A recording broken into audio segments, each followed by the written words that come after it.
Yes, welcome everyone here to the Smash Sports Show right here on Smash FM here on a Monday here in Melbourne. Of course, let's go cross-reference over in the US.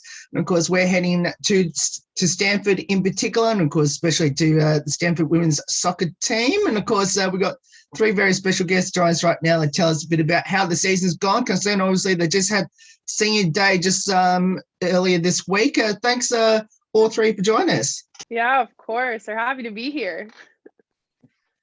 I will get all three to introduce yourselves and tell us what position all three play on the field. I'm Amy. I'm from Australia originally, from Sydney, and I'm normally an attacking midfielder, but this year I've been playing centre forward for the first time. You sound so excited about that. Yeah, I love it. Scoring all the goals. Yeah. My name's Katie Meyer. I'm a senior. I'm from Los Angeles, and I'm a goalkeeper.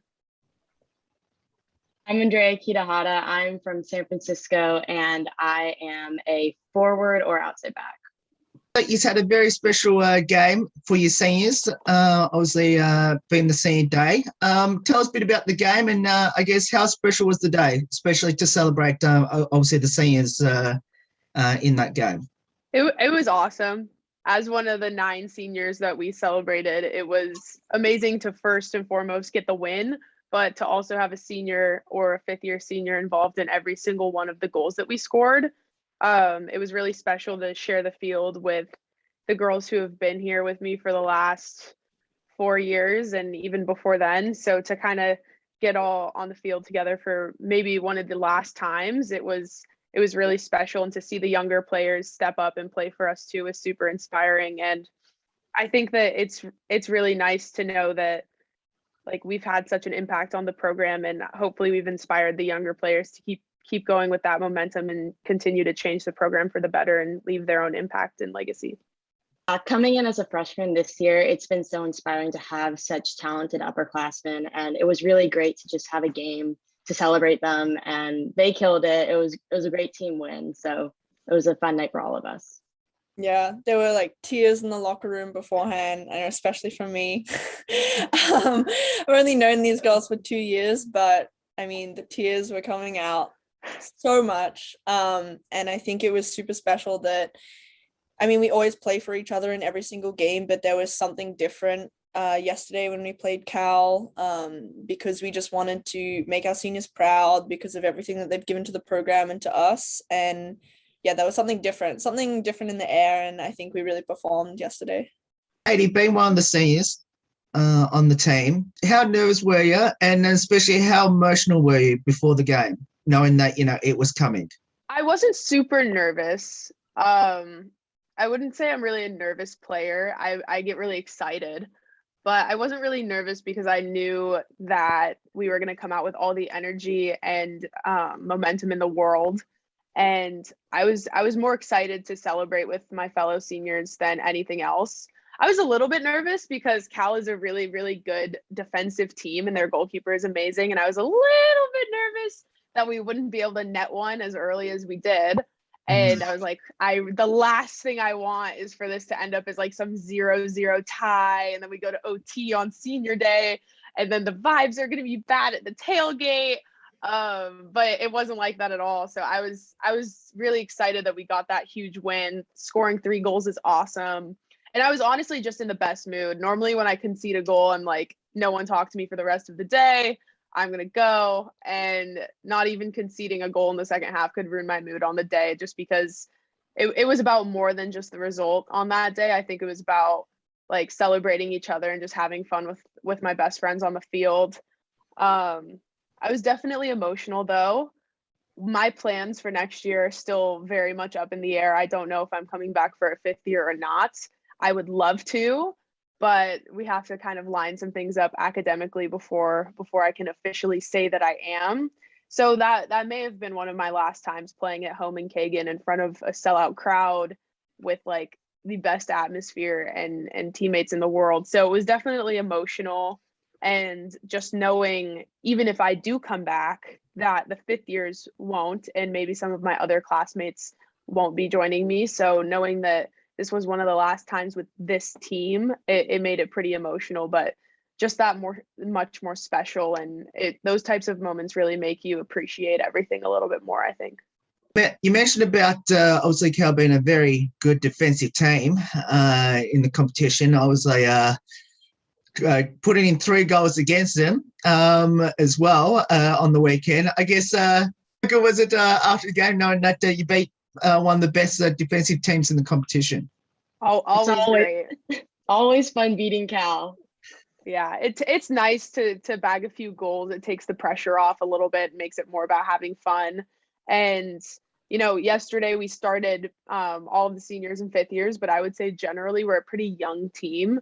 So sometimes I think the nerves kick up the longer that a game stays scoreless. So scoring one in the first half definitely set this great tone and just really fun vibes out there. So I think for a young team, and sort of one of our challenges I think this season has been consistency. So scoring early just absolutely makes it gives us that much more confidence, and then we end up playing a lot better for the rest of the game. So it was awesome.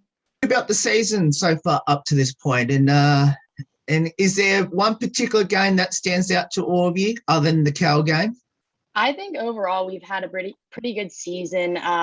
We've had so much growth since the first game, and I think Katie and Amy would agree with that. It's just great to see the team progressing as games go on. But I think we're looking to win a championship, obviously. But I don't know, Katie, you want to speak more about the past compared to past years? Oh, sure. I mean, to be completely honest and transparent and vulnerable with all the strangers on the internet out there, this has been the hardest season of my life. 100%. I don't know if it's being a senior and kind of figuring out what I'm doing next, or coming out of the pandemic, having the first regular season and trying to, get back into the swing of things. This season has been a challenge. And I think that's also kind of some of the responsibilities that you bear being an older player on the team. So it's been challenging, but there have been so many amazing moments. And I think that this team has all the weapons, all the talent in the world. And once we kind of turn this corner and catch this wave of momentum and everyone just believes in our potential as a team, I think we'll be unstoppable. But I still think that we're trying to figure out how to consistently reach our peak performance for an entire game, not just for a 15-minute segment or for a few practice days in a row. I think what we need to do is continue to hold ourselves really accountable to the highest possible standard. So I think we've been putting quite a bit of pressure on ourselves to reach that. And we are our own biggest critics. So coming from, now this being my 4th year on the team, knowing that we've lost, I don't know 5 games this year, maybe 5 or 6, that to me is unacceptable, right? But for any other program in the country, that's a winning season. And I think the standard that Stanford has of just excellence and trying to go perfect in conference, it is so interesting to then struggle a little bit and have to battle as the level rises across the Pac-12. And that's presented us with some new challenges. You have some amazing programs. Oregon has been great this year. Washington State has been great this year. And the level where it used to just kind of be there are 4 really consistently amazing Pac-12 teams, that level is now rising to 6, and soon it will be 8. And so the conference is growing in competitiveness, which I think is amazing for women's soccer in general, but it's definitely kept us on our toes a little bit. So I think one of the most satisfying games we've played this season was against Washington State. We ended up being the only team in the Pac-12 that beat them, which is pretty cool. And that was just a battle. We ended up getting a goal in the first half and just had to hold it and weather the storm, because I think their average height is probably 5'11", and they're just so athletic and so fast that defending against them for the last 70 minutes of the game was a challenge that I think proved to us how strong we can be defensively. So that was a big game for me, I think. Tell us a bit about your amazing coaches that you have there at Stanford. Yeah, I mean, we have Paul Ratcliffe, so he's our head coach. He's been here for what is it, like 19 years, something Yeah. like that. He's great. He's a very different coach to what many would expect, especially for such a winning program like Stanford. He's a very chill coach, but he knows what he's doing, and like we all have so much respect for him because he's just like a great coach, and he manages us pretty well as well. And then we're backed up by two excellent assistant coaches, Marguerite and Paul Hart, who Katie can speak more on because he's the goalkeeper coach.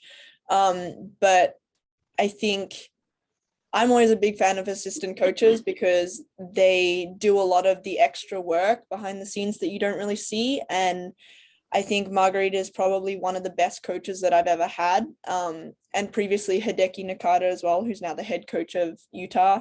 And he was the one who recruited me and probably our entire team as well. But speaking on Marguerite, she's just amazing. There's not many, like, it's difficult to kind of explain the impact that she has on our team, but it's just kind of like a presence that she has. We're all really close off the field, but then something switches as soon as we step onto the training pitch or on the game field, and it's business as usual, but still maintaining that great relationship with them. So overall, just a really great staff. I think the three of them really complement each other. They've got very different personalities, and they all bring something different to the table.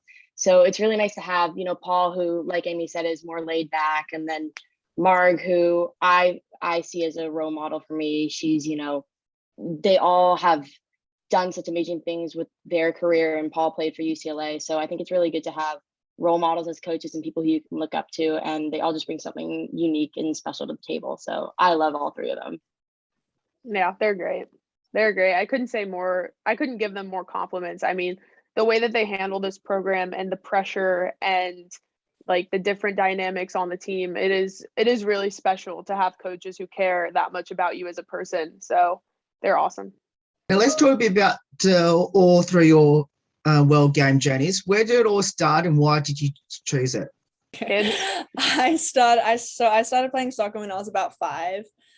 Just for like a local community club back in Sydney, because my older brother, who's 2 years older than me, was playing, and I'm a very competitive person generally, but I was an especially competitive child, and I just wanted to be like him or even to just outcompete him. So that's what got me into it in the first place. And then I just kind of kept progressing. I got in contact with a really great private coach who kind of saw me playing, or I went to one of his camps, and he's kind of trained me my entire life, and we're still super close, and I owe a lot of my game and how I play to him and my technical abilities. So he kind of made me a much greater player than what I ever expected when I was at that really young age, and kind of impacted my development in a way that benefited me as I kept moving through all of the different levels of Australian soccer. So I went from community playing to the Institute, which still exists there in Sydney, and then into the youth system of the national team, so U17s, U20s, and then eventually into the senior national team. Now I'm at Stanford. So that was thrown in the middle of it too. But yeah, it was a pretty straightforward path for me. It was just moving from one level to the next. Yeah, I could go. I know Dre's about to talk, but I'm going to talk. I do not have a straightforward path at all. And I think that's kind of the nature of being a goalkeeper and being a short goalkeeper. I started playing soccer as a forward when I was 6, and I joined my first club team when I was about 9 as a forward, and I scored 1 goal all season long, and I got cut from like a little local club, and my coach sat me down at the end of the season, was like, you're not good enough, you're going to be on the B team. And that wasn't going to fly with me. Like Amy, I was a super competitive kid, and I wanted to be on the best team possible. It just so happened that the B team didn't have a goalkeeper. So I begged my parents to let me try, and they did. And within a month, I was back on that first team as a goalkeeper, and it stuck.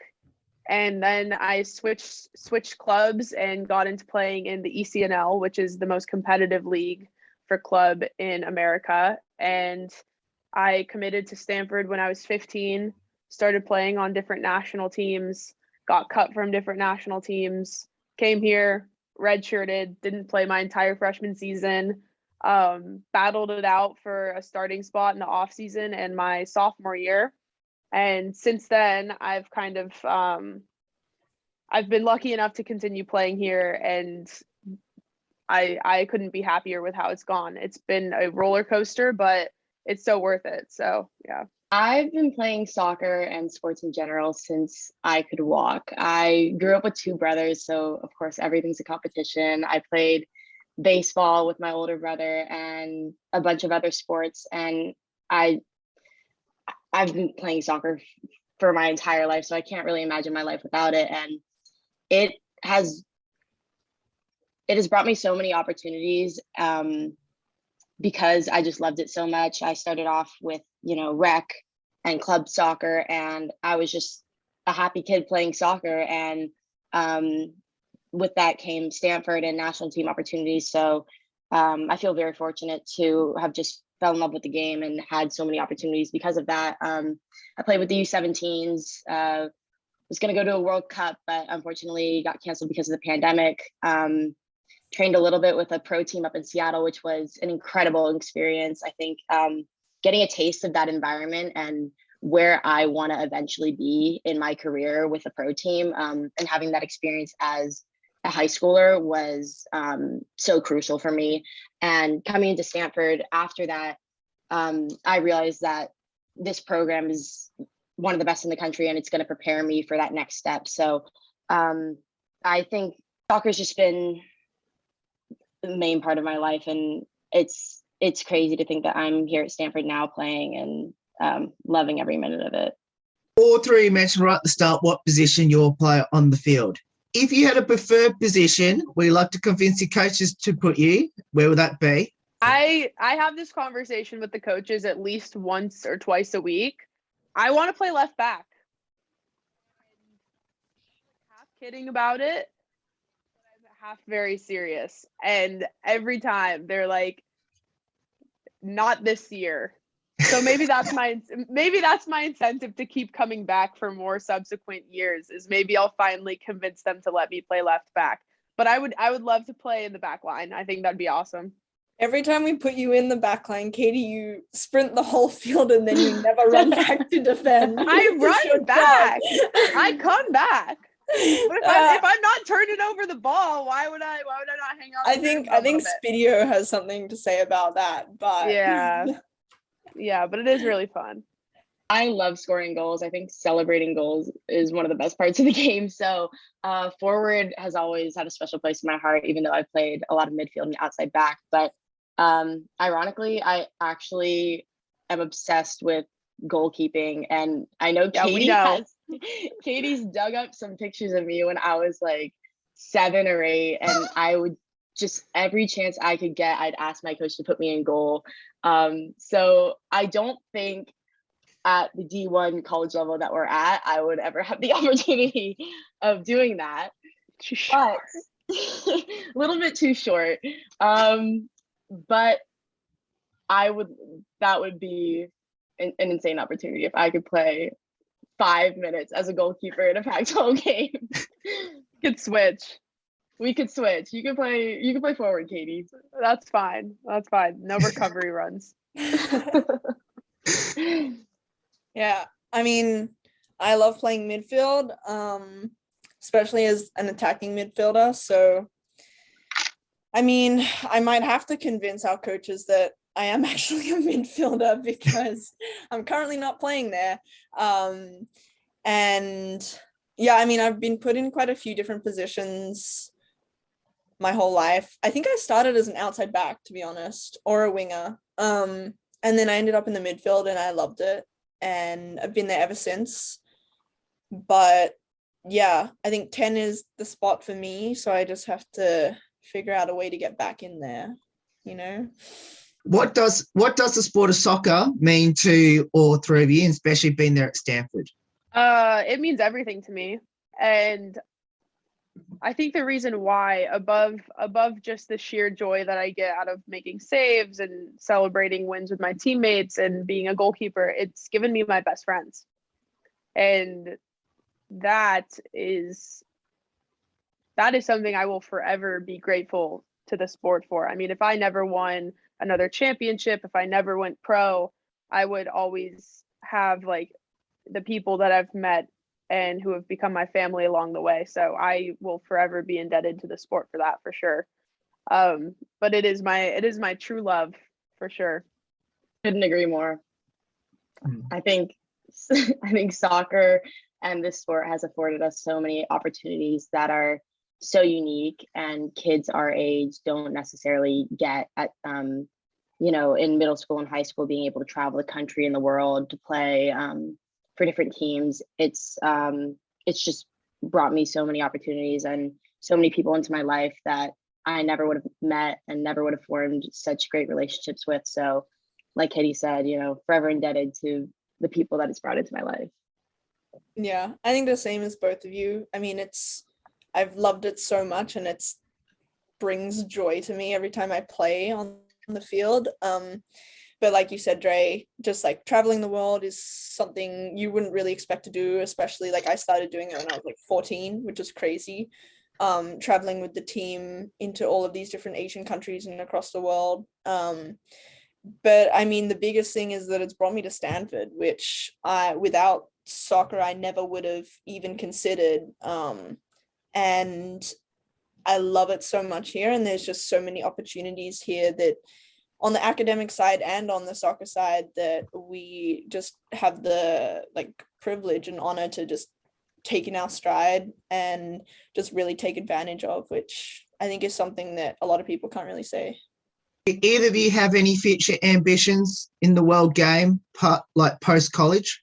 I want to ride it out for as long as I can. I think it's always been a dream of mine to play professionally. And, I grew up having role models in the Olympics and the World Cup, and that's always been the end goal for me. And obviously it just gets more competitive as you go higher up in the sport. But I want to play for as long as I possibly can, just because I love it so much. And it's just brought me so many unique opportunities, and I'm going to ride it out.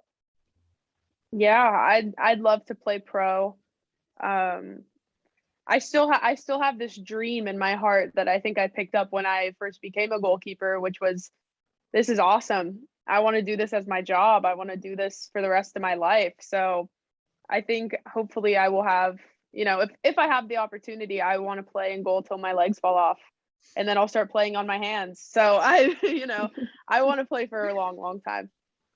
Yeah, same. I think as soon as college is over, I want to try go pro, and then hopefully break back into the national team as well and ride it out. Yeah, see how far and how long it can take me. Let's finish off with a couple of lighthearted questions as well, which is, who had the most embarrassing moment on the field this season, and what was it? There was the time when I fell and face planted running back from a goal celebration, but no one saw that, so it wasn't that embarrassing. I just got up. Like no one noticed. I saw it against UW. I saw it. Yeah, it was, but like not enough people saw it for it to be really embarrassing.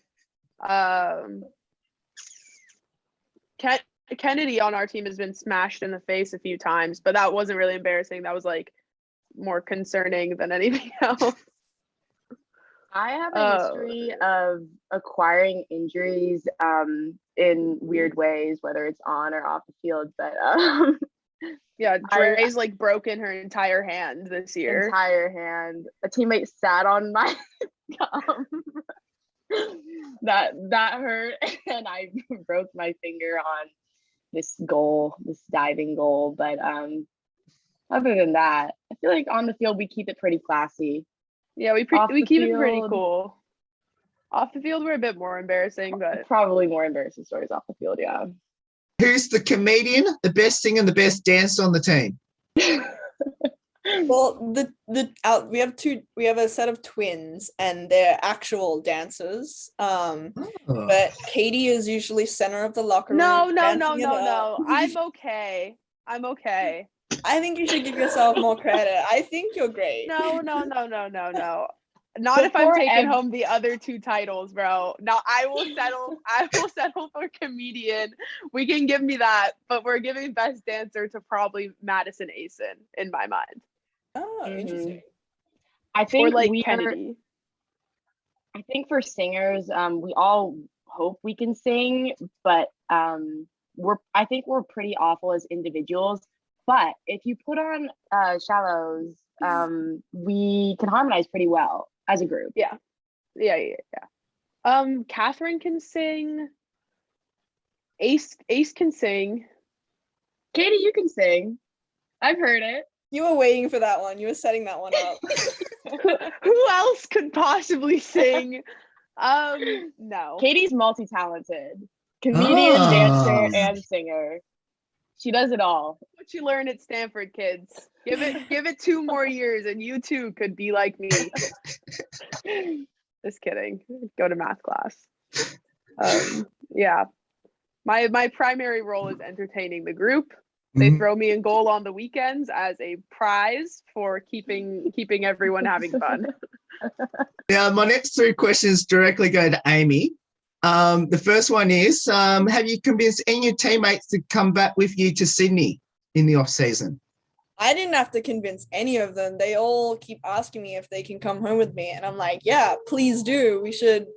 I mean, I'm trying to convince the coaches to organize a team trip to Australia to play and to go for a little team holiday. But I mean, pretty sure everyone doesn't need any convincing to come back and spend a summer. I mean, we have a very long winter break. So that's like over Christmas, which is our Australian summer, which is the best time to come back. It's not that long.